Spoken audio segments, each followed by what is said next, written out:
If you are still craving a bit of pain from fantasy football, don't worry. Just because FPL is finished, it doesn't mean the fantasy fun has to stop, because Club World Cup Fantasy is here. Hello everyone, welcome back to FPL Mates. I am here with two people who perhaps know a little bit more about Club World Cup Fantasy than me. Welcome back to the channel, Fran. First of all, how you doing, Fran? Yeah, I'm doing good. Thank you for having me back. Yeah, man. I mean, I feel like you're on this channel almost as much as me at some points, like over the summer at least. And then we also have FPL Tom on the channel as well. I've been following Tom's videos for a little while now. Definitely worth checking out if you haven't done already. But Tom is also doing Club World Cup Fantasy content over this summer as well. How are we doing, Tom? Yeah, I'm doing good, mate. Thank you very much for having me on the channel. It's an absolute pleasure to be here. Good stuff, good stuff. Now, I have to be honest with everyone right now. I have been on holiday for the past 2 weeks in sunny Cyprus. That's why I've got this wonderful tan. And as such, I haven't really had very much time to do my research into Club World Cup Fantasy. So I thought I'd bring in two people who definitely know what they're talking about. They've been making content over the past weeks. You can definitely go check them out using the link in the description. We're going to put Fran's channel and Tom's channel in there. So if you do want to follow along with more Fantasy Club World Cup content, then these are your go-to channels. And I'm hopefully going to learn a few things today.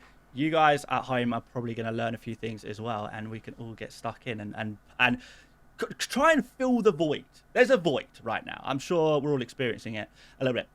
So let's start off really basic. What is FIFA Club World Cup 2025 TM Fantasy? What are we looking at here? Fran, why don't you start us off? Yeah, so it's a tournament organized by FIFA with, I think, a 720 million prize pool. But this is effectively going to be a fantasy game that captures this tournament. And it follows a very similar structure to international tournaments, where you have almost a group stage of 3 games and then a knockout round of 4 match days. So to translate that, that's your game weeks in FPL. And very much similar to FPL, you've got 15 players to go with, your usual $100 million or pound budget, and the opportunity to micromanage all the way up until the tournament finishes. Okay, so pretty familiar concepts there if you have played FPL before. But Tom, are there some differences perhaps to the game we know and love, FPL? Yes, there is some pretty big differences, especially in terms of the chips, or they actually don't call them chips, but I think for everybody's kind of sanity, the best way to kind of describe them is still calling them chips. But they have a max captain. People that have played EFL Fantasy this season will be very much aware of that one.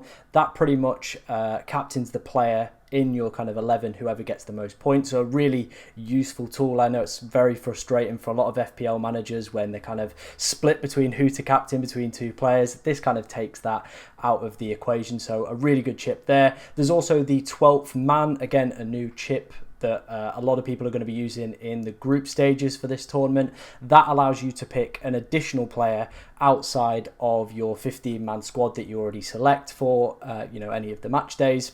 And there's no budget requirements on that one as well. So I think it's going to be a really useful tool for selecting those players that have good fixtures, but you just can't quite find the perfect way to get them in your squad.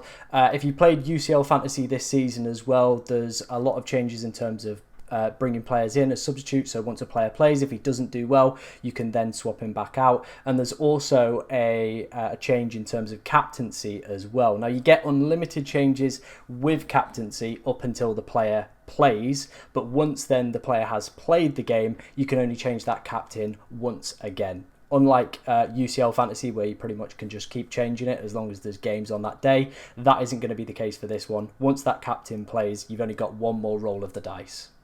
Okay, interesting stuff. And am I correct in thinking there's some slight changes of the point scoring as well?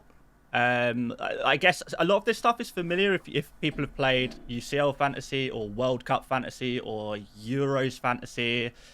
We've got the winning a penalty gets you points, so the scorer of the penalty doesn't actually have to convert the penalty. Winning a penalty just gives you 2 points off the back, which is obviously a little different.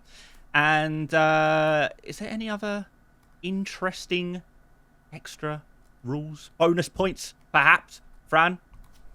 Not bonus points necessarily, but you actually get additional points for regular action. So midfielders actually get 6 points for scoring a goal, forwards 5 points, defenders 7 points. Assists are exactly the same, 3 points as per any usual fantasy game. But as a midfielder, you do get an additional point for every 2 chances created. You also get points for tackles as well. But I don't think that's very likely, where we'll target our source of points. But clean sheets as well, an additional point for both goalkeepers and defenders. And the biggest thing of all, I would say, is this differential point system, where if you own a player who has sub 5% ownership and they get more than 4 points, which is very likely, by the way, especially with the kind of increase in point scoring, you get 2 additional points if they reach that 4-point threshold or above. I love that, man. Like, as someone who loves a differential in fantasy games, that is like, what FPL needs to bring some of these rules in. I love some of this. I love the scouting bonus rule in this game. That's going to be so much fun. And I also really like the captain chip. So it just automatically captains like the best player. Like, that's such a sick rule. That's such a sick chip. Honestly, sometimes I feel like these alternative fantasy football games, they come up with some really good ideas that I just love to see implemented in FPL. And guys, let me know in the comments if you like the sound of any of these ideas, you'd like to see them in FPL. Yeah, let us know. And who knows, I mean, we could write an email into the FPL and try and get some changes implemented, because I think we all want a bit of freshening up, and we don't want another mystery chip. Don't give us that. We don't want it. All right. So that is the basics. I'm sure if you want a more detailed explanation, you can go check out the website for the game, or or obviously these guys' channel if you want a little bit more detail on how to play and stuff like that. Of course, if you literally want to find out how to play, like as in where the website is, it's on the FIFA website /app, and it's in their play zone. Is it called play zone? Yeah, can't remember. Yeah, it is. Okay, cool. Yes, so head over there and select your team. Right, let's talk about players. Like, this is the exciting bit, man. Like, we're picking your game week 1 squad. It's something we love to do in all our fantasy games.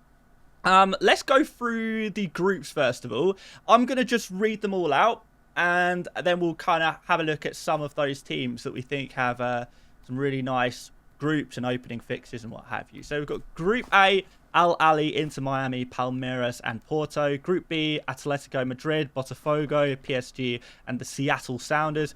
Group C: Auckland City, Bayern, Benfica, Boca Juniors. Group D: Chelsea, ES Tunis. What can I ask? What is ES Tunis? That's the one team in the whole tournament I've not heard of before. I think they're a Tunisian football club. Yeah, I was going to say that. That kind of tracks. Tunisian. All right. We've got Flamengo and Leon in that group as well. Group E: Inter, Monterrey, River Plate, Urawa Reds of Japan. Group F: Dortmund, Fluminense, Mamelodi, Sundowns, and Ulsan. Group G: Al Ain, Juventus, Man City, Wydad AC. And Group H: Al Hilal, Pachuca, Real Madrid, and RB Salzburg. All right. Let's start with you, Tom. What is your favourite team? Who has like the dream group? Which team are we looking at here? Right, I think the group that you've got to be focusing on is Group C. Obviously, it's got Bayern and Benfica, very familiar for managers within Europe, and any that have played Champions League fantasy this year. We've definitely owned some Bayern and some Benfica players across that tournament. You've obviously got Boca, who've got quite a few ex-Premier League players as well, kind of floating around in their side. But it is that Auckland City team that people are going to be targeting across every single match day. They are the worst ranked team in the competition, and that's just not my kind of viewpoint on that. That's also Opta's viewpoint as well. If you look in terms of the rankings where they are and kind of similar teams, they're on the same level as Brackley Town, who play in the 6th tier of English football. A lot of their team as well, are semi-professional. Of course, if you're into kind of the betting markets as well, you can currently get prices of 271 for them to beat Bayern in the opening game. So they are going to be a team to target. So people are looking at obviously going triple, or potentially with the 12th man looking at going quad Bayern players heading into that one. And then Benfica have got some really interesting undervalued assets as well. Obviously Pavlidis, if you played the Champions League Fantasy this year, was an absolutely cracking player to own. He's currently under 5% as well. I don't know if that's going to be the case when we get to match day 2 and he plays Auckland, but if he is, he's going to be one of those players I'll be very highly recommending you guys to pick up as well. Nice. Okay, so we're thinking Bayern versus Auckland City. We're looking at what, 20-0 game here? Oh, yeah, am I very easily could be. Well, it's kind of like, imagine Man City turn up and play a 6th tier team in English football. Like, that's crazy. I've got friends who play at that level in England, so I'm not sure they'd fancy a game against Bayern, but there you go.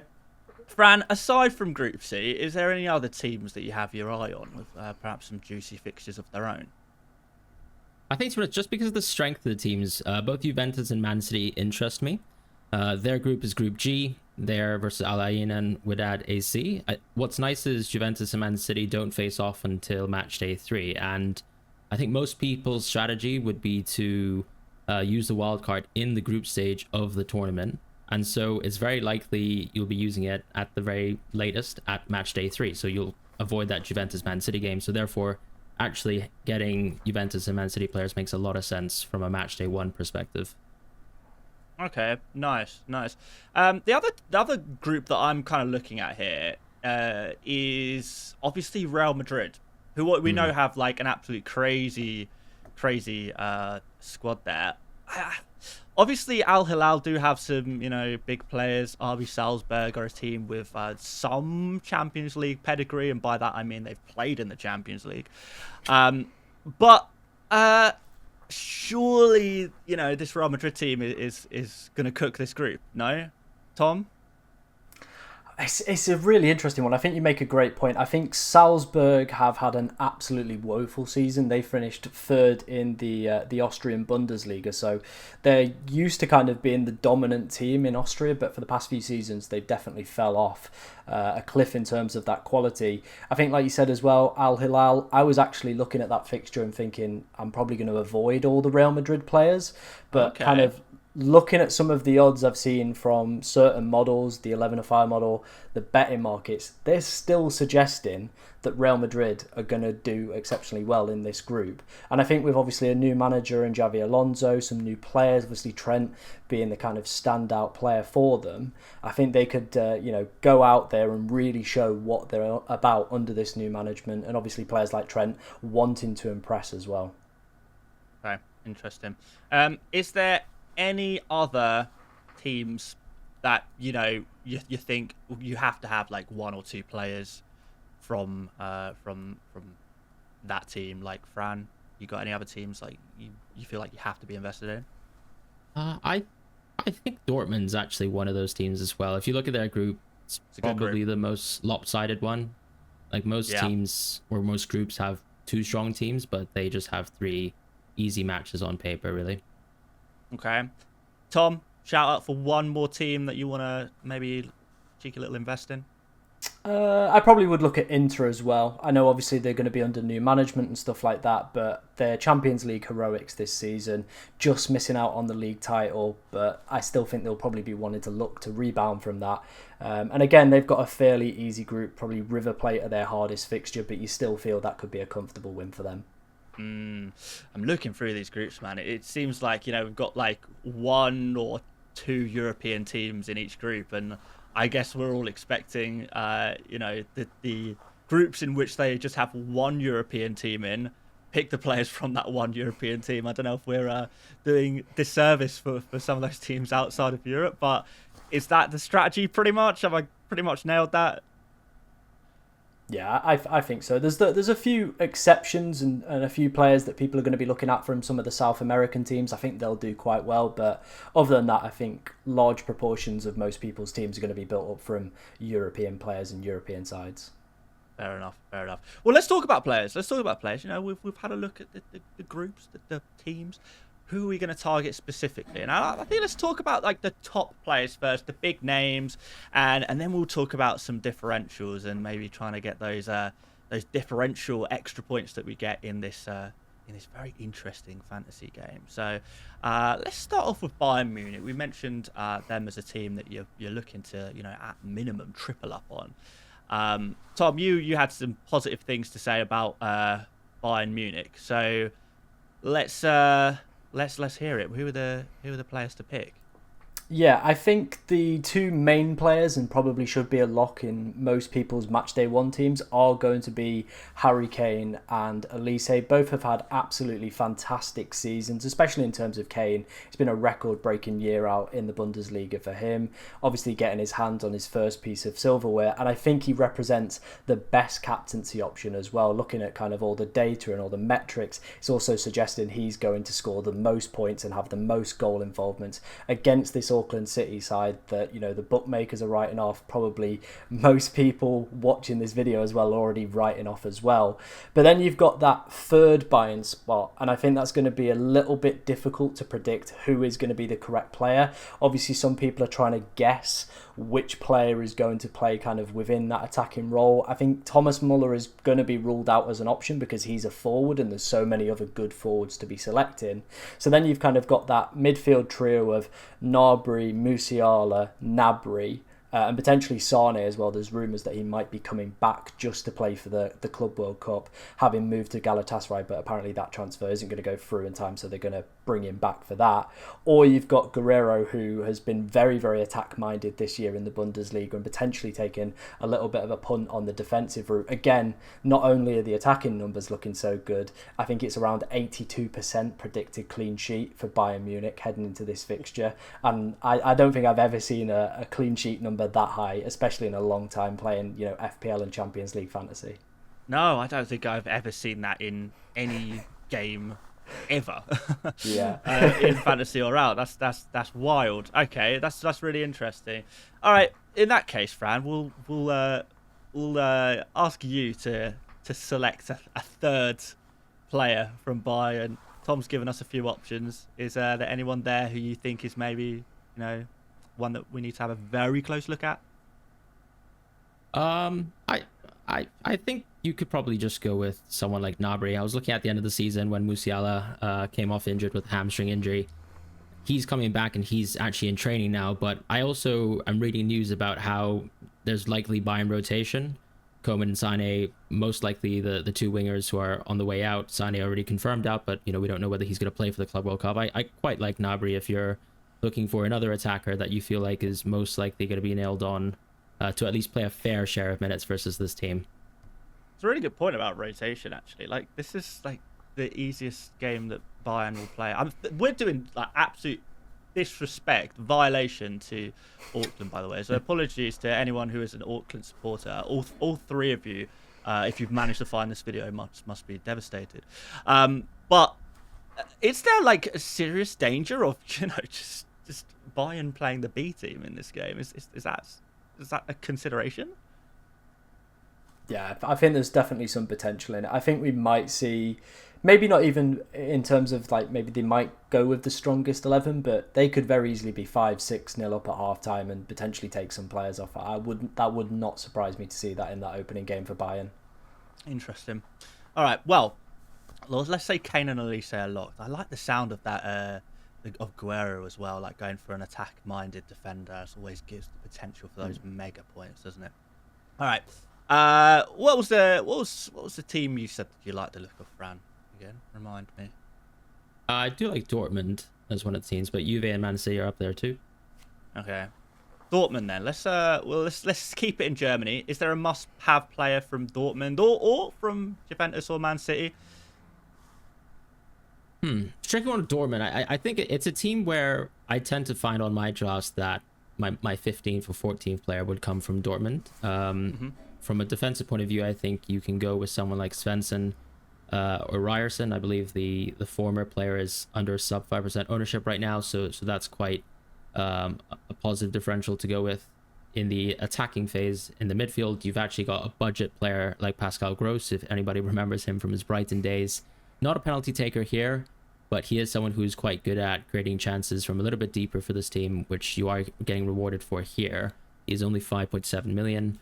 But I think Julian Brandt is and has been their talisman for a few seasons now. He's had a pretty down season this year, but coming into this tournament with weaker opposition, I think Julian Brandt makes a lot of sense as a pick. But the one that I've left out, and I'm sure every UCL fantasy player knows this man's name because I actually had the misfortune of selling his hat trick versus Barcelona, but it's Guirassy. Guirassy is one of the most, I think, underpriced players in the game, considering how good he is in the group stages. Very much like Pavlidis, I think one of the picks where if you have the temerity, I would say, to bypass owning Haaland and Kane and Mbappe, those are probably the picks to go for as well. Interesting stuff. And just in general, is there any other players that let's start with you, Tom. Is there any other players that you feel like it's just an absolute lock? You have not made a single draft without this player in your team. You must have them. Yeah, there's one player that's pretty much made it through every single draft, and that is going to be Denzel Dumfries. His UCL heroics. Yeah, he's currently just under 40% owned, but you look at that intergroup, especially with the chip strategy that I'm planning, just using the opening two fixtures. Red Diamonds and Monterrey in the opening two games, the clean sheet numbers are looking really, really good. And of course, he's just one of those players that just picks up attacking returns for fun as well. And I think he could just be one of those monsters that everybody's sort of just got to have in their teams and could go off big in this tournament for me personally. Nice. Fran, another must-have player for you? I think Mas D'Antuono from River Plate has been someone who's been in all my drafts. Might be a bit of Real Madrid bias because we have seemingly bought him, but he's going to play for River Plate for this tournament. He is more than likely on penalties. There's another player on the team who could be taking penalties, but he is your kind of classic FPL player of talisman, does all sorts of set pieces, is involved in all facets of play. Their star man, their star player, and he's only 4.3 million wow. right now. Okay, yeah, I've heard of this guy. He's like, what is he, like, pretty young? How old is he? 17. Crazy, man. Yeah, and he's played like every game for River Plate this season at 17. Or was he? Is that right? Yeah, I mean, he's one of their... like 40 games or 30 games? Yeah, he's one of their players who's led with the most amount of minutes. And he's had a brilliant season as well in the Argentine league. I think what's nice about someone like him is there's no other midfielders, I think, who are priced incorrectly, if I can dare say that. He's the only one that sticks out like a sore thumb for me. Nice. So you got that nice budget enabler and that allowing us to spend a little bit more money in other positions there. All right. So what about differentials? Like you mentioned Svensson as a differential. I suppose we can put him in that category.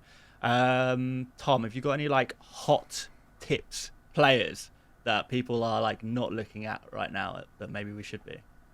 Yeah, I think Benfica is littered with players under 5%. Currently, their most selected player is Di Maria at 5.2, but everybody under that is definitely worth a look. Obviously, their opening fixture isn't the most ideal one against Boca. Obviously, we've highlighted the standout fixture being Auckland. They have them in match day 2, but Boca actually haven't won a game since April the 20th, so it's a long time since they've won a fixture. But you've got giants in there like Pavlidis, who's had an absolutely cracking season. You've got Otamendi, who scored 6 goals. Again, under 5%, sorry. Artoglu at 3.7. Their goalkeeper as well. I think that's potentially a strategy that people need to look for. Selecting goalkeepers that are under 5%. That could be the play, because if they do, of course, score 4 or more points, they're going to get an additional 2 bonus. So if they get in that clean sheet locked with some pretty easy fixtures, getting those additional 2 points could go a long way in terms of your rank for this game. I love that tip, man. That's exactly what I was looking for. These are the kind of nuggets of information. I would never have thought of that with like just a couple of days to research all on my own. This is the kind of good stuff we need. All right, so goalkeepers, differential goalkeepers is perhaps the play. All right, I like the sound of that. Any others before we move on that are worth mentioning, perhaps, Fran? Yeah, I think investing into some of the defenders, like Lloyd Kelly, for example, from Juventus, makes a lot of sense as well. These are players who are also sub 5%. And if you're looking for a team that doesn't have, a crazy attacking fullback, like let's say Dumfries, then he's a pretty good go-to guy. Nice. Tom, one more differential from you, my friend. Again, I've just had a look at the Benfica squad. Bar at 0.6% in the right back role could be a really, really decent shout. I know obviously I've gone quite heavy on Benfica here, but a lot of the players that we've kind of found as potentially good hidden gems have all massively shot up in terms of ownership over the past few days. Maybe that's one of the downsides of creating content on this. We're ruining all the good picks for ourselves. But yeah, Bar's going to be another one from Benfica I could do exceptionally well. Yeah, no, he's a decent little pick, actually. I like the sound of that. Yeah, great point. Yeah, maybe we should stop talking about differentials now before we let any others. I'm sure you guys have got a couple of differentials in your back pockets as well that perhaps you're not as willing to share with the group, and I do not blame you one little bit. All right, let's have a look at some strategy. Tom, you've already mentioned about a little bit about a strategy that you've already come up with involving your chips. Why don't you talk us through that strategy, and Fran, we'll see how it compares to yours.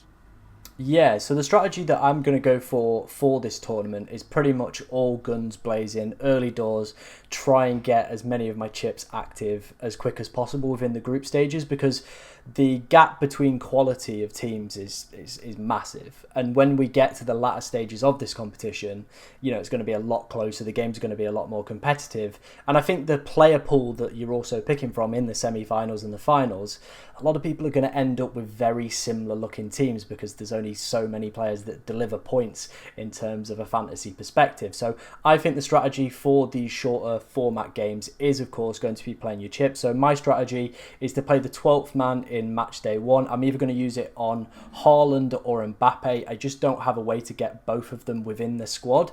Obviously with Kane and being, Elise and who's the other one? I've got Coman. So I've got a lot of money already spent within the squad. So I need to use this chip to get either Haaland or an Mbappe in, who both have pretty good fixtures, both have high odds of scoring and doing well within that. Match day 2, I'm looking at the max captain chip. Again, I don't really know who the best captain is for that week. Again, there's so many one-sided fixtures that I think playing that chip is just going to give me the best opportunity to end up with points on whoever. And then finally, in match day 3, I'm going to play my wild card, and I'm pretty much going to use it as a free hit to, of course, take out the players that have difficult fixtures, or maybe some of the teams are already through, so we might see some rotation as well with certain teams as well. And, of course, in the round of 16, you get unlimited transfers anyway, so I've not got to worry pretty much about the picks I do end up selecting for match day 3. Yeah, I like the sound of that.